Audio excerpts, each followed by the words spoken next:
Hello, I've got a slightly different review for you today because the car I'm going to be reviewing owns this rather large wing mirror, and I'm going to be filming it using nothing besides this GoPro Hero 3 little camera.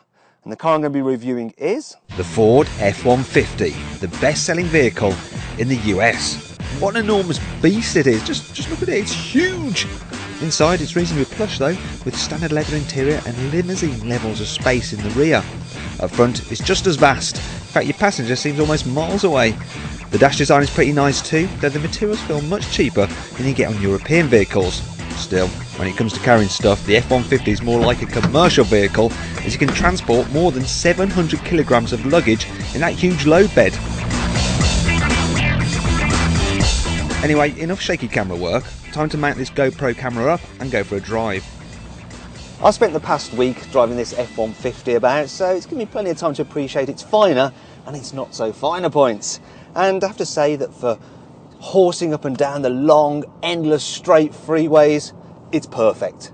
The seats are very comfy, it's got sufficient gadgets to keep you entertained, and you can just stick it in cruise and sit back and relax.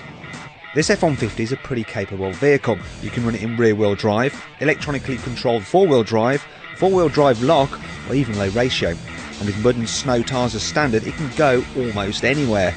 Dynamically though, it's a little bit flawed.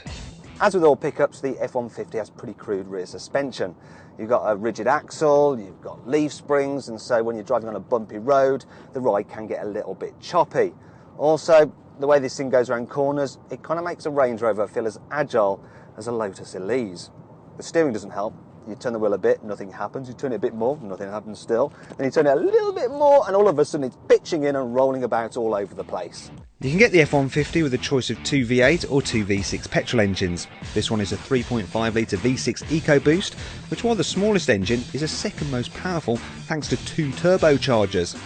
It has 365 horsepower and 570 newton meters of torque, and that makes it quick, very quick.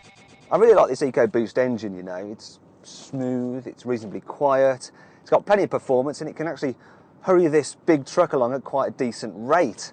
The only problem I have with it is that it's called EcoBoost, because you can forget the eco. I'm getting 50 miles per gallon US, which is about 17 mpg in the UK, which isn't good.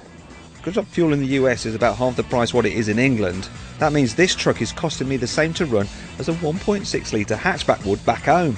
The price of the vehicle itself isn't too bad either. This well-equipped King Ranch costs $45,000, which is about 30 grand to you and me. God bless America. So then, what do I think of the Ford F-150?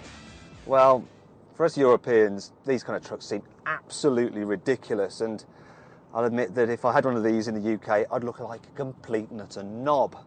But out here in America, where everything's supersized, it kind of makes sense, you know, and I think that if I lived out here, I wouldn't mind owning one of these. It's actually rather good.